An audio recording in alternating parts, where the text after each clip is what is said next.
BITSoM is not rejecting students purely on the basis of the performance in the management exam. My honest answer is have fun. Do you feel that the traditional or the conventional MBA program that is there in India since so many years, do we see there's some challenges with them? How will I build that is a lot more specific than I need to become more extroverted. It has been one of the most exhilarating experiences of my life. Many people, their careers get derailed because they have stopped learning.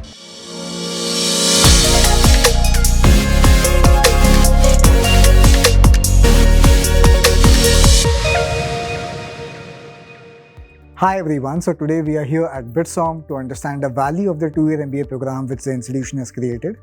And now to talk about the institution and the program, we have got two senior faculties with us.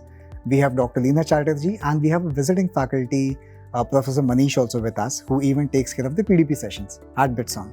It's my pleasure, first of all, to see you and talk to you this evening, and welcome on board. Thank you so much. Thank you. Now to begin with, Dr. Leena, we know you have been a part of this institution since inception. Yeah. You have seen the student right from day one till their graduation day. We want to understand how your personal journey has been with BITSoM so far. Well, I must tell you, it has been one of the most exhilarating experiences of my life to have the opportunity to participate in the setting up of a new institute, to be able to participate in designing a new age curriculum, to contribute to the culture of this institute and to do things differently. All of that has been a personal growth and transformation journey for myself as well. So amazing. You have also been a part of the large established institutions before, yes, right? Now, do you feel that the traditional or the conventional MBA program that is there in India since so many years, do we see there's some challenges with them? If yes, what are the problem statements, if you can tell us, and how BITSoM is able to fix those by improvising their curriculum here? So I think, when the institutes, when the older IIMs and all the older management institutes were set up, there was a certain context to the kind of learning or the kind of curriculum that was designed around various functions like marketing, operations, finance, etc.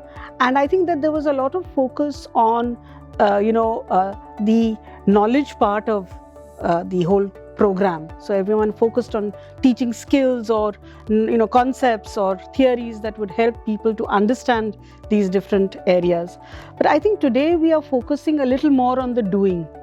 So I think one of the ways in which, and I'm sure that many of the older institutes are also introducing them into their programs, but I think we are able to introduce them in a much deeper level and much faster because we are a new institute. So we have that opportunity. And therefore, I think we do a lot of courses which involve the doing aspects. For example, things like doing a course on negotiation skills, which is totally around simulations and activities, etc. Or we have courses which help students to develop a better perspective through maybe theatre. So we have a course on theatre which helps students to, express themselves and also to be vulnerable, to suddenly come up in front of others and perform or do things which are impromptu. We have, we have both a social life project as well as a corporate life project, along with their, 2-month summer internship, which encourages students to go out and work with NGOs or with some corporates to solve problems or some kind of, assignment or project that they are given. So I think there's a lot of opportunity for doing. Yeah. And I think that is something that differentiates us. I think the third thing is the being aspect, which is, I think that in our institute, we tend to focus a little more on creating a self-aware MBA. And therefore, there's a lot of focus on helping students to understand who they are, where they are, to take stock of themselves, and to try and work on developing themselves to align with the kind of goals that they have for themselves. So where do you want to go? What are the skills that you need to develop to go there? I think those are the kind of discussions and, focus that we sort of provide for the student. I see a lot of emphasis has been given in redesigning the MBA curriculum, which is setting BITSoM apart from the other business schools which are there, right? Now let's talk about the career path after the MBA program with respect to whichever college, right? We know any MBA student after completing or graduating from a given college may pivot his career 4 to 5 times. And probably on the same job also, he may have to look at various functions too. So how does the BITSoM's MBA program makes a student ready for the cross-functional career path coming ahead in his life? So I think if I really try to decode this whole, switching or pivoting aspect that you're kind of talking about, why does it happen? Because new opportunities come up, some careers become obsolete. And I think this whole pivoting is ultimately related to this ability to understand and navigate one's career in the context of a changing environment, or some kind of dynamism in the environment. And in that context, I think the most important aspect that one needs to have if one wants to do this pivoting or moving from one kind of function to another is to first of all be a learner, keep upskilling oneself, to have the attitude of curiosity and the willingness to understand that there could be different opportunities that I have to take advantage of. And all of this is something that we build into our curriculum through this process of encouraging students to be curious, to be learners, to understand that they have to keep upskilling themselves as they go through life. In fact, the personal development plan process that we do actually is based on the assumption that if students are able to internalize this, they can make it a habit that at different stages of their life, they will stop, take stock, and then see, where do I want to go next? What are the new skills I need to develop? So they remain curious and learners throughout their lives. So we want to make learning a habit. And that will help them in this kind of a context. So even focus on the act of doing, which is going to take care of this instance very well, right? So amazing. In the previous discussion, I think you even mentioned about the personal development program, which is again a stark differentiating factor with BITSoM and the other colleges, right? Now, I want to understand what is the significance of personalized learning or coaching or mentorship in the MBA curriculum of today's age, and how it's been implemented. Probably Professor Manish can take that in the form of implementation. So what is the philosophy behind the PDP programs? When we look at, I actually personally believe that personalized learning is the way to go forward. If you really want to engage with individual students, you need to understand what are their goals, aims, ambitions, perspectives. And when you provide them with an opportunity to personalize their learning by helping them to articulate and identify what are the kind of activities, courses, extracurriculars, opportunities that they can make use of during their MBA, they will have a much more fulfilling experience for themselves. I think that when we look at this whole thing of personalization, it is about, we actually engage in doing a one-on-one interaction with each student through the PDP, where we each of us, all the facilitators, Manish is one of our facilitators, each of us meets the student, spends 1.5 hours, sometimes more than 1.5 hours with the student to discuss where they want to go, what are the issues they're facing, how they are planning to work on those issues. So we really do that personalization through that. And then in the process, students develop a plan for themselves. So I think we do this through that process. And through that, they also identify what are the kinds of activities they should not miss out on during their experience here. Because after all, students have a lot of opportunities. Should I do this course or that course? Should I, participate in this case competition, or should I go for an extracurricular? So when you have an idea about who you are and where you want to go, it helps you to make those choices in a more informed way. So amazing. I think a couple of most important KPIs that you probably will keep for the PDP sessions would be about goal setting, choosing the right career path, setting the right expectations, those kind of things. Yeah. Very amazing. Now let's talk about the execution of the same. How does the PDP sessions gets implemented? I believe it's not going to be a one-time activity that might start from the day of induction itself. So Professor Manish, if you can tell us how the implementation of PDP happens at BITSoM. Yeah, sure. So even before the one-on-one, there is a fair bit of preparation that every student does. Yeah. So there's a series of classes and cases through which they just develop the appreciation that it's important to be a learning individual. That many people, their careers get derailed because they have stopped learning. They've stopped saying, where do I want to go next? And what do I need to do to be able to be ready for that? So that appreciation sets in first. Then comes the process of preparing themselves for it. So it starts with understanding yourself. How do I see myself? How do others see me? So they actually go and interview people and ask them questions about themselves. Right? Then they have to identify, where do I want to be? What kind of job do I want to do? It may not be too much far into the future, even if it's in the short term, but some kind of clarity on where do I want to be. What do I need to be successful in that role? So once you've got that, you've got what do I need to be successful in that role? Where am I today? How will I cover this journey from where I am to where I need to be? What are the areas that I need to work on? And armed with that, they come for the one-on-one sessions. So then the discussions with the mentors is, here is our understanding of ourselves through our eyes, through others. This is where I want to be. This is my plan for getting there. How will I use my 2 years at BITSoM to develop better interpersonal skills, to develop better management of myself in terms of not becoming too anxious or not being not being bold enough or ambitious enough, various things. And we as facilitators really help them or really challenge their plans. Is it ambitious enough? Is it specific enough? How will you know that you've moved the needle or not? Right? So it can't be generic like, I will work on being more extroverted. How will you use the opportunity that you have here in your groups, in your study groups, to really experiment with your behavior, your thoughts and beliefs, to be able to, tell yourself that yes, I am now better prepared than I was. I think does it even cover the element of choosing right electives and the specialization in the second year, the PDP programs? To some extent, in the sense that, when they say these are the skills we want to build, some of it is technical skills. So if I want to be somebody who's great at brand management, what do I need to do to be able to get there?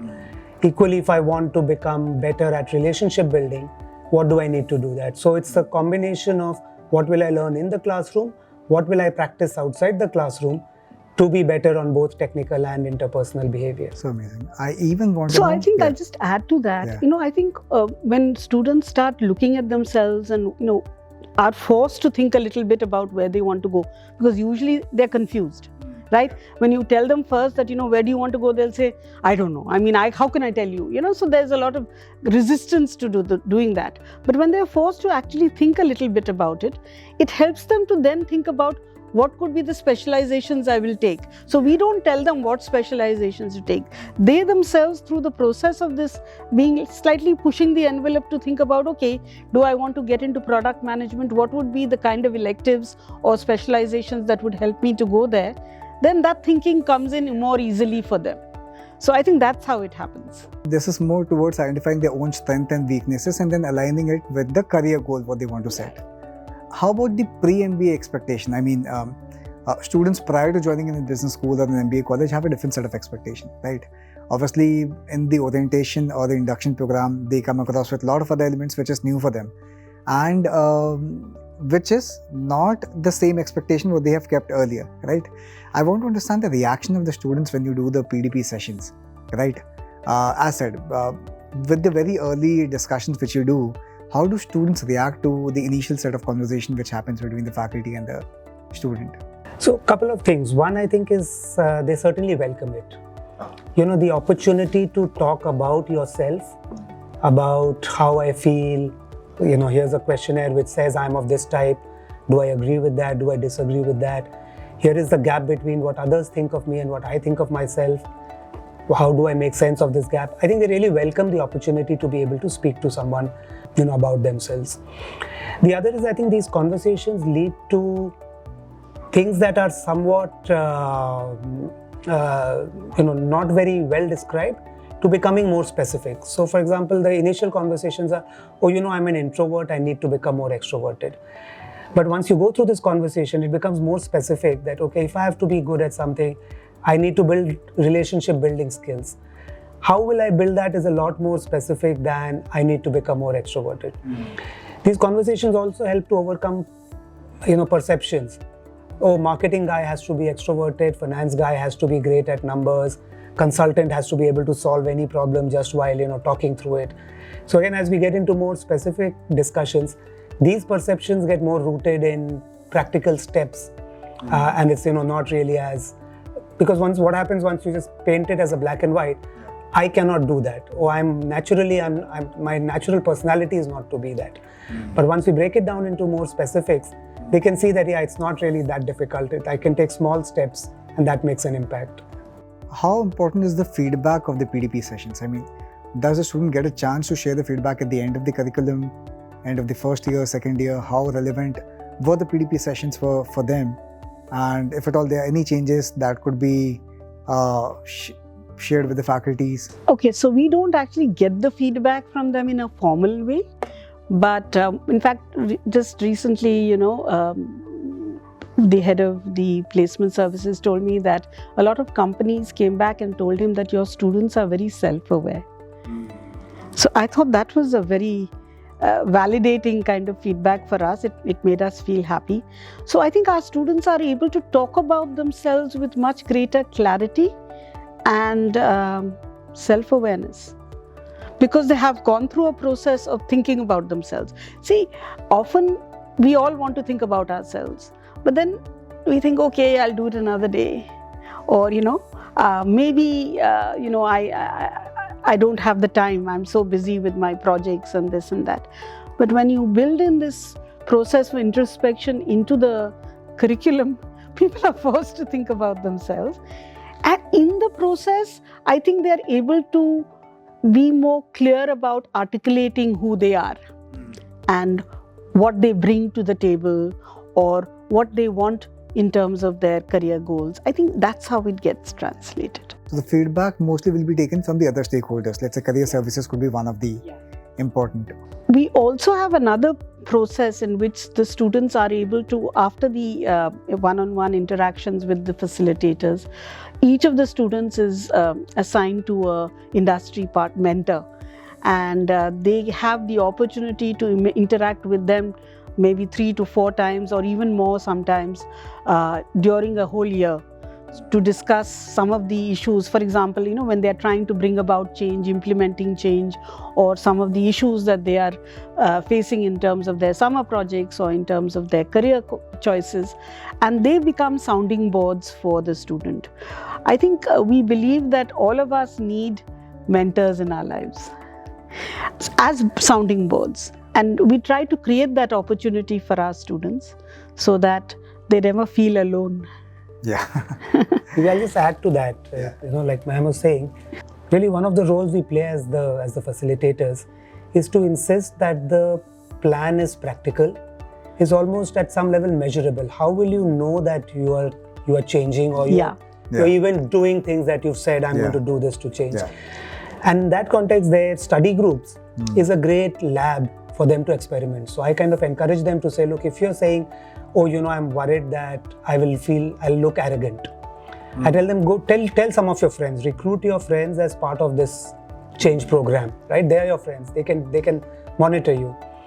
Decide a day that I will be a 10 on arrogant. If you think you're a 2 on 0 to 10 scale, think that you're a 10 and for 4 hours act a 10. And then ask your friends to tell you what did they see. Chances are they'll come back and say, yeah, we thought you were a 4 or 5. We thought you were a lot more confident. And if nobody is using the word arrogant, it helps you to see that, oh, I thought I'll come across as arrogant, but I'm actually not.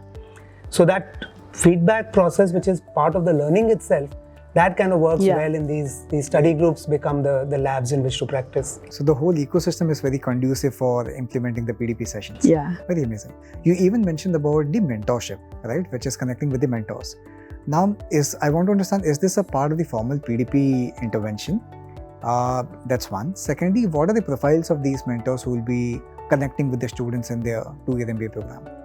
Actually, it's not a part of the PDP. It is a kind of sort of second step after the PDP. So it's something that we have, and I think, in fact, we encourage our students to discuss their, PDP with the mentor in the first session, so that, it's a kind of a continuation.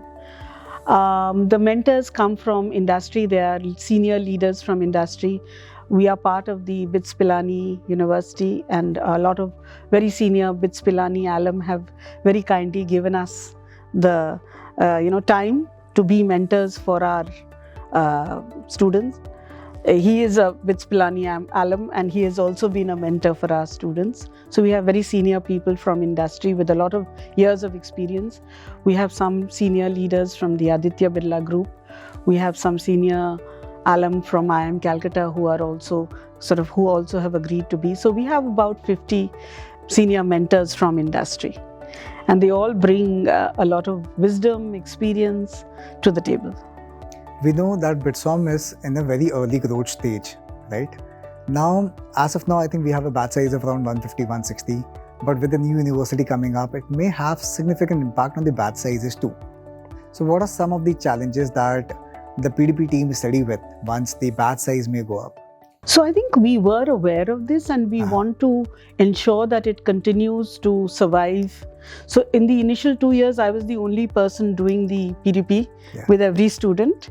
And yes, it took time and it was a little tiring, but we realized that we have to scale up because as our batch sizes scale up, we have to scale up. And so this year we started that scaling up by having 4 other facilitators along with me, and it has been successful because students have been happy with the quality of the facilitation that they've had.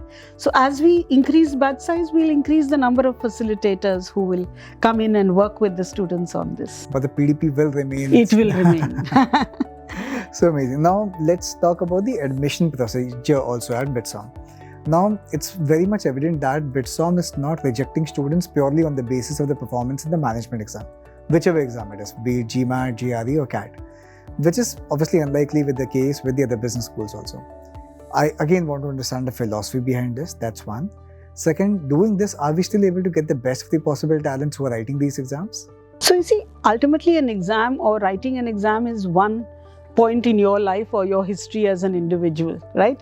And on that day, luck by chance, you may do well, you may do badly. So we try to take a more holistic view of an individual. The exam is one point of reference. Yes, it's important, but not to the extent that that is the only criteria to judge you as an individual. So we believe in looking at the whole profile. We believe that individuals have multiple spikes in their lives. There could be different things that they are good at. And ultimately, we are looking for people who are whole-brained. We want people who have a holistic perspective, who have worked in different areas, who have good extracurriculars, who are learners, who are curious, because these are the people who will take initiative and grow and develop and things like that. So I think we tend to believe that exams are important, yes, but they are not the only criteria on which to judge an individual. So possibly if they have not done very, very well in these exams, but obviously have other parameters, be it the extracurriculars, sports, it could be a project that they worked on, some very interesting work experience that has revealed that they are very competent in some area. So there is many things through which we can evaluate an individual. But at least they get a chance to narrate the whole story in the form of writing the SOP and sharing it with the college side. So amazing. Lastly, towards the end, what message do you want to share with the upcoming cohort? What should they be ready with if at all they're looking at BITSoM? Well, I say this from my heart. If you want the best learning experience in your life, we have excellent faculty. We have global faculty coming down who are rock stars in their own areas. And I think we can promise the best learning experience in this country. Professor Manish, I'll take one last question with you. Students even come to us with respect to what should they do before joining the business school.